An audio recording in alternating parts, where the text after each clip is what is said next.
તો પંચમહાલના હાલોલમાં ઠેર ઠેર વરસાદી પાણી ભરાઈ ગયા છે। બસ સ્ટેન્ડ વિસ્તારમાં વરસાદી પાણી ભરાયા તો બસ સ્ટેશન વિસ્તારમાં પાણી ભરાતા જે મુસાફરો છે તેમને હાલાકી પડે છે। કેડસમાં પાણી ભરાતા સ્થાનિકો મુશ્કેલી વેઠી રહ્યા છે। અત્યારે અવરજવર બંધ થઈ ગઈ છે। વાહનો રસ્તા વચ્ચે જ ફસાઈ ગયા છે। અનેક વાહન એવા છે જે રસ્તા વચ્ચે બંધ પડી જતા તેને ધક્કો મારીને લઈ જવાનો વારો આવ્યો હતો।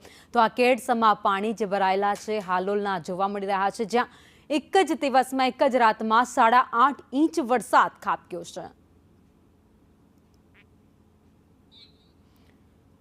તો અત્યારે મેઘરાજાએ આખું સર્વત્ર હાલોલ છે એ મેઘમહેર કરી દીધું છે। જ્યાં જુઓ ત્યાં માત્ર પાણી જ પાણી દેખાઈ રહ્યું છે। અને આ પાણીના વચ્ચે જે લોકો છે એ તંત્ર ઉપર રોષ પણ ઠાલવી રહ્યા છે, કારણ કે ગતરોજ રાતથી જે વરસાદ શરૂ થયો હજુ પણ આ વરસાદી પાણી ઓસરવાનું નામ નથી લઈ રહ્યા। અનેક વિસ્તાર એવા છે જ્યાં દુકાન, ઘર, હોસ્પિટલ, શાળા તમામ જગ્યાએ પાણી ભરાયેલા છે।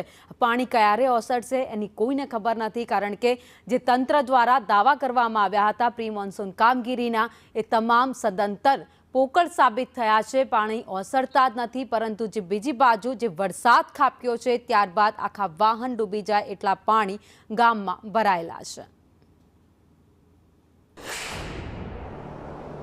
હાલોલમાં વહેલી સવારથી ધોધમાર વરસાદ વરસી રહ્યો છે અને હજુ સુધી 7 થી 8 ઇંચ જેટલો વરસાદ હાલોલમાં ખાબકી ચૂક્યો છે। ત્યારે હાલોલના નીચાણવાળા વિસ્તારની અંદર પાણી ભરાયાના દ્રશ્યો સર્જાયા છે। હાલ આપણે હાલોલના બસ સ્ટેન્ડ વિસ્તારની અંદરના દ્રશ્યો હું આપને બતાવવા માંગીશ। આપ જોઈ શકો છો હાલોલના હાઈવે પર જાણે પાણી ભરાયા છે અને હાલોલના હાઈવેથી જ્યાં બસ સ્ટેન્ડ વિસ્તારના દ્રશ્યો છે, બસ સ્ટેન્ડ વિસ્તારની સામેની આવેલી આ દ્વારકાધીશની હવેલી વિસ્તારનો આ વિસ્તાર છે, જ્યાં તમે આપ જોઈ શકો છો ડીચણસમાં પાણી ભરાયા છે। અહીંયા વાહન ચાલકોને મુશ્કેલ પડી રહ્યું છે। આસપાસની જે દુકાનોને જે દ્રશ્યો જોઈ શકાય છે કે જ્યાં દુકાનો સુધી પહોંચી શકાય એવી પરિસ્થિતિ રહી નથી। નીચાણવાળા વિસ્તારોમાં વાત કરીએ તો હાલોલ સમગ્ર આજે જળમગ્ન દેખાઈ રહ્યું છે અને હજુ પણ વરસાદ અવિરત રીતે વરસી રહ્યો છે। ત્યારે આગળ જતા પરિસ્થિતિ ખૂબ જ વિકટ બની શકે તેવી સ્થિતિ દેખાઈ રહી છે। હાલોલની બાજુમાં આવેલા પાવાગઢ પર પણ સુંદર દ્રશ્યોની સાથે સાથે ખૂબ જ પાણી ભરાયાના દ્રશ્યો પણ જોવા મળી રહ્યા છે। ત્યારે હજુ વરસાદ ચાલુ છે, કેટલી વિકટ પરિસ્થિતિ થાય એ જોવાનું રહ્યું। હર્ષદ મહેરા, સંદેશ ન્યૂઝ।